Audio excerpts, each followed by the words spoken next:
Красный Бор, поселок 1600 года. Смотрите, тут ладья находится на берегу, Каамы. Красота великолепная.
Всем привет, с вами я, Вела Валера, и сегодня 13-й день татарстанской кругосветки. Начинаю его необычным образом, потому что у меня камера этот день не сняла практически полностью, только вечернюю часть, когда я выехал из Агрызского района. Можно сказать, что Агрызский район весь у меня выпал, там съемки не велось вообще на камеру, какая-то аномальная зона прям. И то, что это еще 13-й день, вообще навевает. Сегодня, кстати, 13 ноября уже. Да. Хотел рассказать вам кратко историю 13-го дня, как я ехал, что со мной случалось. Есть, конечно, съемка на телефон, она будет видео тоже представлена. Итак, я ночевал недалеко от села Чешма на реке Назарка. Это один из притоков реки Иш, тут до нее буквально там несколько километров. Может быть, километр было, то есть я практически на реке Иш ночевал. Дальше моя цель в 13-м дне была добраться до Красного Бора. Это примерно 50 километров, то есть 50 километров туда, и это как некий аппендицит, то есть обратно нужно было еще километров 30 или 40 возвращаться, то есть мне нужно было сделать как минимум 100 километров за день и еще проехать какое-то расстояние, чтобы успеть на следующий день в Нижнекамск на электричке. До станции электрички было, по-моему, 130 километров. В общем, у меня это был один из самых протяженных дней первой половины татарской кругосветки. Проснулся я уже 13 день очень рано, там в 6-7 часу вставал, быстро собрался.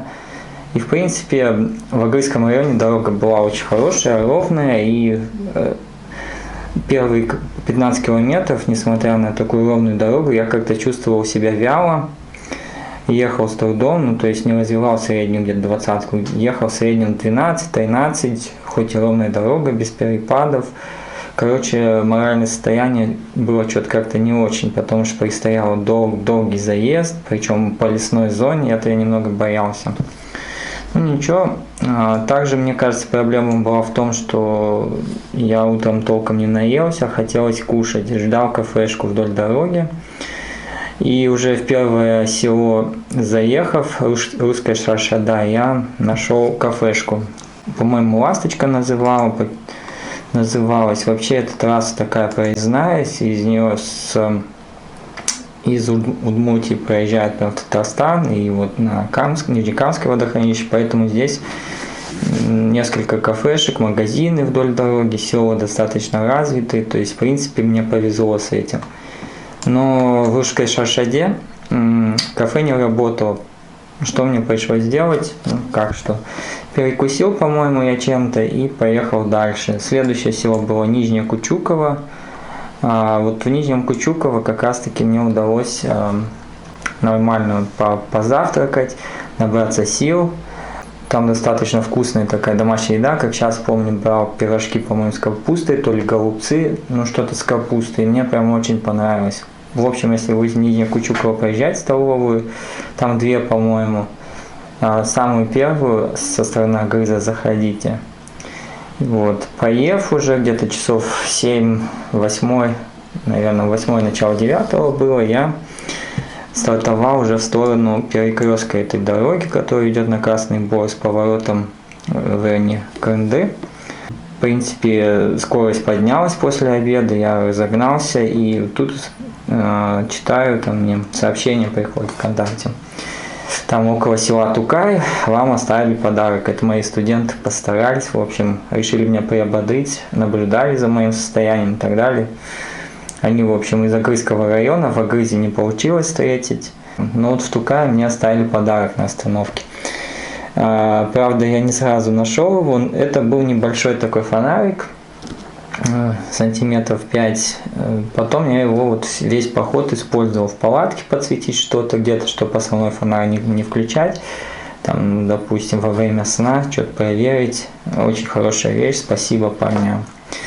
Дальше, соответственно, я уже на повороте в районе Хорошего Ключа не пошел на Крынды, а приехал в сторону Красного Бора. И здесь начался такой вот заповедный, скажем так, места.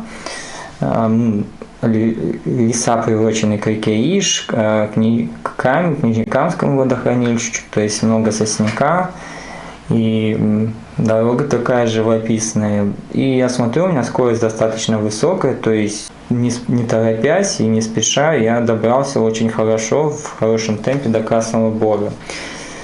Чем известен Красный Бор? Красный Бор по-другому назывался Пьяным Бором еще. Вообще источники говорят то, что 1680 года находится на западе, получается, Царапульской возвышенности, вот она начинается. Царапульские здесь края. Раньше до затопления Нижнекамским хранилищем на ту сторону в Мензелинск ходил паром. Сейчас, соответственно, нет. Слишком большая река стала. Ну и был затоплен поселок Старый Пьяный Бор. Также здесь, благодаря этому селу, дано название археологической культуры Пьяноборское. Население 1700 человек было, то есть большой поселок. В основном, кстати, русские. Моя задача была в данном селе подзарядиться, поесть, посмотреть Каму, отдохнуть, ну хотя бы часа два. В итоге, конечно, я даже побыстрее справился. Место действительно хорошее, красивое, может чем-то с Атабаево сравнить, то есть там тоже река Кама такая огромная, такие же пляжи, то есть люди приезжают покупаться, и, но оно дикое. Вот решил ноги помочить немного в Нижнекамском водохранилище.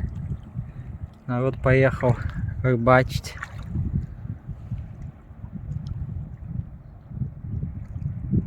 Где я поел? Спустился, зашел в магазин, первый попавшийся на перекрестке, поел, потом поехал в сторону Камы. Конечно, там дороги нет накатаны, там есть рыбные базы, в общем-то они вдоль стоят и все перегораживают, то есть ничего не подготовлено. Ну, ничего, приехал, посмотрел, на дроне полетал, места вообще очень красивые, даже немного искупнулся. В общем, Кама мне в этом путешествии понравилась. Начал я ее открывать вот именно с Красного Бора. Также в Красном Боре была очень приятная встреча. Я встретил дедушку лет 60, по-моему, 65 даже. Он ездил на велосипеде, на обычном велосипеде, там 3 или 4 скорости у него. Он жил в поселке, по-моему, 14 километров от Красного Бора. Он на велосипеде и каждый месяц ездит, оплачивать за газ, за свет, в общем, все коммунальные платежи в Красный Бор. То есть я думал, я его догоню на обратном пути. Нет, то есть достаточно быстро, хорошо ездить на велосипеде в свои вот такие прикольные годы. Хорошо с ним поговорили. Я говорю, у вас есть там, может быть, соцсети, там еще что-то, может быть, карточка, что вы так не платите? А зачем? Говорит, нет, все. Я и так хорошо живу. В общем, вот такая встреча в Красном Боре. Вообще, Красный Бор тоже я обследовал, посмотрел там и ДК, и памятники, посвященные Великой Отечественной войне, там деревянный самолет, еще что-то. Ну, то есть достаточно интересное село, где-то 1500 жителей, достаточно обжитое. Ну и нормально отдохнув в районе часа, я начал выезжать, тоже набрал воды. Задача была как можно быстрее добраться до поворота на Крынды. Естественно, думал, ну все, сейчас застряну. У меня обычно после там 50-60 километров, а до Красного Бора где-то в районе 55, по-моему, было, наступает спад. Но нет. Ну, то есть дорога в обратную сторону пошла достаточно быстро. Еще раз на Иже. Доехал до него, наконец. Сейчас еще 3 километра. И буду дальше планы строить. Закончилась моя, можно сказать, кругосветка татарстанская в этой части Агрырского района, аппендиксе лесном. Теперь буду выезжать снова в сторону Менделеевского к станции 230 километров. А это еще как минимум 30-40 километров. И не заметил, как до Крындов добрался. Это время было где-то 15-30, то есть чуть подольше, но там и подъемы были. И пока я выбирался с этих подъемов, в целом на час больше потратил. В Крынды я остановился. Вот у нас новые подписчики на YouTube, да, и велопутешественники будущие из Крынды. Да, вот в Крынды видно церковь. Достаточно высокая она, виднеется на фоне холмов. Отдохнув в Крынды еще минут 15-20, я решил ехать дальше. Добрался до Кичкитана, благо места очень красивые, дороги живописные, то есть летел вообще практически незаметно, ветер не мешал. Смотрите, какая красота тут. Ух, река открывается вдали, вон она. Здесь какой-то завод и дорога, убегающая вдаль. Единственное, подъем и спуски тут. Кичкитан, деревня 17 столетия. Вот. Классический поселок, скажем так. Здесь мечеть действует, много различных предприятий, в том числе почта есть, полиция, театральный кружок свой. Как всегда развивается мясомолочное животноводство и полеводство. Что интересно, вдоль реки Кичкитан находится заказник, который я проезжал. Вот, наверное, вот так вот он идет и охраняет местную природу. Ну, здесь действительно красиво, посмотрите как. Красотень просто. Ну все, покинул Агрырский район. Снова возвращается в Менделеевский через Удмуртию. Дальше мой путь как раз таки стоял через Удмуртию. Я уже на этот момент побывал в Кировской области, думал, ну да, что там будет, какие дороги, успею ли я добраться до темна, до станции, не успею. Но все-таки Удмуртия меня удивила с положительной точки зрения. Проехал населенный пункт Муважи, отличный асфальт, села красивые, стройные, то есть там все, как говорится, очень хорошо. И практически уже вот вечером у меня камера начала работать, как я покинул Агрызский район. Вот вы скажете, мистика? Нет, не знаю. Но Агрызский район, вот ничего на эту камеру не снялось абсолютно. Как я только его покинул, у меня началась съемка. Я уже не помню, почему так. Может быть, проблема была с флешкой. Но знаю, что именно Агрызский район, ни одного кадра у меня нет. Также и с Менделеевском. То есть я только заехал в Менделеевск, все, съемка прекратилась. Вот. Странно, в общем-то. Так, ну всем спасибо за то, что смотрите. Пожалуйста, распространяйте мои видеоролики. Мне необходимо... Я хотел бы, чтобы вы поделились ссылкой на мой канал. Тем более, что у меня уже более 800 подписчиков. До конца года цель стоит 1000 добрать. Это была цель у меня на этот год. Я, несмотря ни на какие проблемы, как бы к ней стремлюсь. И если есть возможность, желание, помогите финансово. Я тоже буду очень рад, потому что нужно готовиться к новому сезону, к новым покатушкам. У меня проблемы с дроном сейчас, с велосипедом. Тоже надо пройти полное ТО. И, возможно, уже собирать деньги на новый велосипед, чтобы планировать путешествие в Стамбул, как я хотел к 2025 году, и, возможно, в Казахстан на велосипеде опять. Вот, поэтому поддержите распространив информацию обо мне и, может быть, кто финансово. Я люблю в это время крутить. Самые красивые пейзажи сейчас открываются. Сейчас спуск и потом затяжной подъемище. Речку я вижу отсюда прям хорошо. Спуск.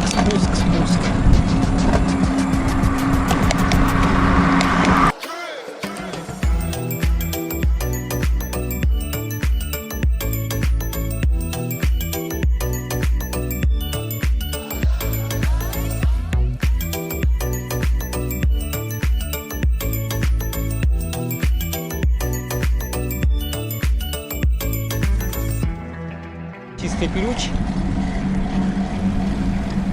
Первое удмуртское село, которое я проезжаю здесь, в Удмуртии. В Кировской области был, сейчас еду по Удмуртии. Удмуртия мне больше нравится сразу. Видно, что здесь все ухожено, почищено, покошено, хорошие дороги. Вон, по первому этому впечатлению отлично.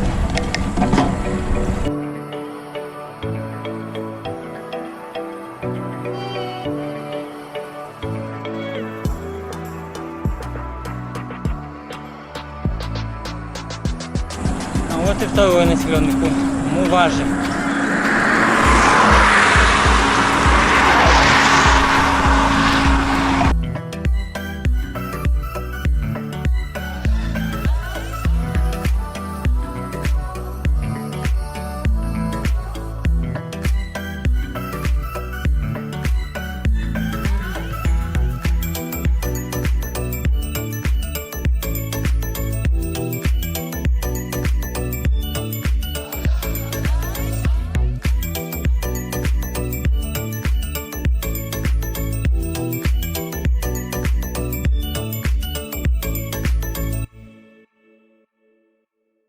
Приезжаю в Татарстан, у меня уже традиция под вечерок выезжать.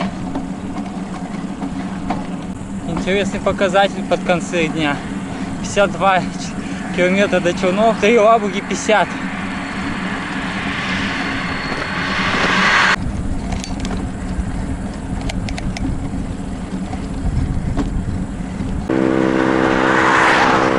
Подъезжаю к станции, время 19:59. 760 метров. Не знаю. Надеюсь, я прибыл в нужное место. И вот эта вот остановка 230 километр. И здесь завтра остановится электричка в 6:47, что ли. Вот. А ночевать есть место, вообще супер. Тут метров 200 от дороги. Одной, второй недалеко. Утром встал, сумку на себя, велосипед и погнал. Ну да, вроде вот эта платформа. Можно было прям на ней заночевать, но ночью поезда я не знаю, как здесь ходят. Да, русский Сарсас. Набережные Челны, Алнаши, все есть. Фуф. Да, вот смотрим. Так, 6:02, 6:03 Алнаши, Нижнекамск. Ижевск, Нижнекамск, здесь 0:04, в 6:02 выезжает. А вот уже Ижевск из Нижнекамска 8:16. Но мне не надо, вот мне куда надо. 6:02, 6:03.